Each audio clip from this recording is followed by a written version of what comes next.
Hello friends, this is Sakshi and you are on my YouTube channel Enjoy Learning with Sakshi Pandey। तो आज की video में हम कर रहे हैं class 9 science atoms and molecules का क्विक रिकैप। इसके मैंने 2 वीडियोस बनाए थे, एक था पार्ट 1, दूसरा था पार्ट 2, जिसमें हमने पूरे चैप्टर को कंप्लीट कर लिया था। एग्जाम टाइम्स में हमारे पास इतना टाइम नहीं होता कि हम फुल वीडियो को देख सके, इसीलिए आपके लिए एग्जाम स्पेशल में लाई हूँ मैं क्विक रिकैप। सबसे पहले हमने पढ़ा था law of conservation of mass के बारे में। उसमें हमने ये पढ़ा था कि जब भी कोई केमिकल चेंज होता है तो जो रिएक्टेंट्स का मास होता है वही प्रोडक्ट्स का मास होता है, यानी ये चेंज नहीं होता है।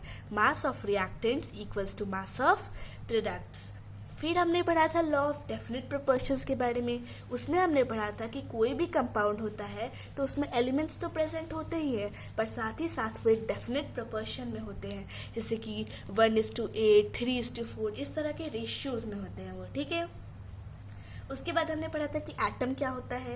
An atom is the smallest particle of the element that may or may not exist independently and takes part in a chemical reaction. यानी एटम जो है वो एक एलिमेंट का सबसे छोटा पार्टिकल है, ठीक है, जो इंडिपेंडेंटली एग्जिस्ट कर भी सकता है और नहीं भी कर सकता है, और साथ ही साथ ये केमिकल रिएक्शन में पार्ट लेता है। One atomic mass unit is a mass unit equally to exactly 1/12। Atomic mass unit के बारे में हमने पढ़ा था कि 1/12 mass of one atom of carbon 12 is the atomic mass। Relative atomic mass of the atom, फिर हमने पढ़ा था कि रिलेटिव एटॉमिक मास जो है वो हम एटम का एवरेज मास लेते हैं, जो कि कार्बन 12 एटम का 1/12 हिस्सा होता है। फिर हमने पढ़ा था यूनिट्स ऑफ एटॉमिक मास। तो यूनिट ऑफ एटॉमिक मास तो हम यू करते हैं, पर पहले इसके पहले AMU था, फिर बाद में पूरे वर्ल्ड ने डिसाइड किया, सारे साइंटिस्ट ने, कि इसकी हम एक और यूनिट बनाते हैं, वो है यू, और यही उसकी सही यूनिट होगी। इसी में हम उसे मेजर करेंगे, जिसका फुल फॉर्म होता है यूनिफाइड मास। फिर हम पढ़ते हैं मॉलिक्यूल क्या है। A molecule is the smallest particle of the element or a compound capable of independent existence under ordinary condition. एक मॉलिक्यूल जो है वो एक एलिमेंट या एक कंपाउंड का सबसे छोटा पार्टिकल है जो कि इंडिपेंडेंटली एग्जिस्ट कर सकता है। उसके बाद हमने देखा था एटॉमिसिटी के बारे में। एक मॉलिक्यूल में कितने एटम्स होते हैं वो कहलाती है उसकी एटॉमिसिटी। जैसे ओजोन यानी कि O3, उसमें 3 एटम्स होते हैं। फिर ऑक्सीजन में 2 एटम्स होते हैं। सल्फर में 8 एटम्स होते हैं। हीलियम में 1 एटम होता है। क्लोरीन में 2 एटम होते हैं। फॉस्फोरस में 4 एटम होते हैं। नाइट्रोजन में 2 और फ्लोरीन में भी 2। तो ये सब क्या है? ये सब उसकी एटॉमिसिटी है। एक मॉलिक्यूल में कितने एटम्स है, ठीक है, सेम काइंड के कितने एटम्स है, वो कहलाती है उसकी एटॉमिसिटी। फिर हमने पढ़ा था आयंस के बारे में। Charge species are known as ions, यानी कोई भी चीज जिसमें कोई चार्ज है वो क्या कहलाती है? आयंस। अब आयंस 2 तरह के होते हैं, एक होता है कैटायन और दूसरा होता है एनायन। जिसमें पॉजिटिव चार्ज वो होता है कैटायन, जबकि जिसमें नेगेटिव चार्ज वो होता है एनायन। आगे देखते हैं। The chemical formula of a molecular compound is determined by the valency of each element। यानी किसी भी molecular compound का अगर हमें formula बनाना है तो उसके लिए उसमें participate, उसके जो भी constituents हैं, जो भी उसके elements उसको मिलके बना रहे हैं, उसके हर एक element का chemical formula पता होना चाहिए। फिर हम आते हैं ग्राम एटॉमिक मास पे।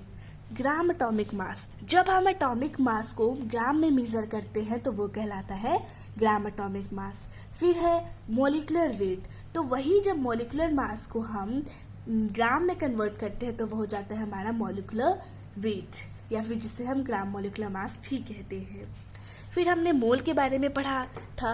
तो एक वर्ड है मोल, 4 लेटर्स का वर्ड है, पर इससे हमें बहुत कुछ पता चल जाता है कि इसमें 6.022 इंटू 10⁻23 पार्टिकल्स हैं, और अगर वो कोई भी गैस है या लिक्विड है तो उसका जो वॉल्यूम है वो होगा 22.4 litre of gas at STP, standard temperature and pressure, जिसमें टेम्परेचर होता है 1 एटम और 1 ATM और प्रेशर होता है 1 ATM और टेम्परेचर होता है 0 degree Celsius.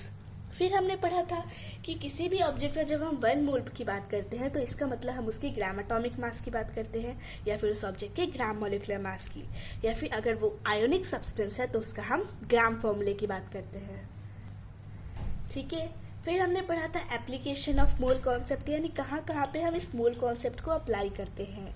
This concept is use to calculate, यानी इस कॉन्सेप्ट को हम यूज करते हैं किसी भी एटम या मॉलिक्यूल का एब्सोल्यूट मास निकालने के लिए, और ये निकालने के लिए कि कितने एटम्स या मॉलिक्यूल्स उस प्रेजेंट जो मास हमें दिया गया है उसमें कितने एटम्स या मॉलिक्यूल्स प्रेजेंट हैं। Mass of a given number of atoms और मॉलिक्यूल्स, और ये भी कि उस एटम या मॉलिक्यूल में कितने सारे मास है उसके, यानी क्या मास है उसका। उससे हमें उसका मोलर मास और मोलर वैल्यूम भी पता चल जाता है, और इसी से हम बहुत सारी कैलकुलेशंस करते हैं, न्यूमेरिकल्स करते हैं, जिसमें हम मोलैरिटी निकालते हैं, मोलैलिटी निकालते हैं और मोल फ्रैक्शन निकालते हैं।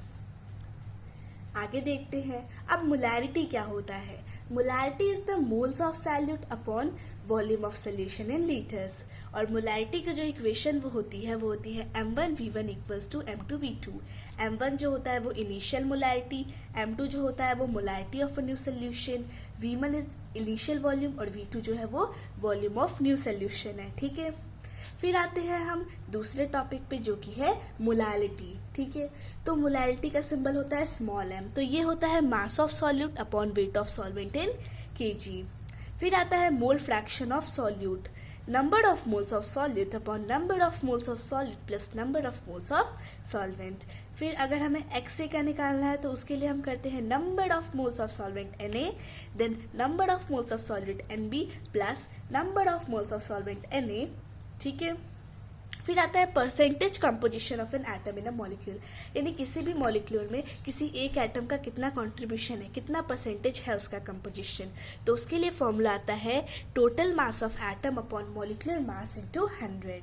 सो ये था हमारा small recap. Wish you like the video, thanks for watching the video.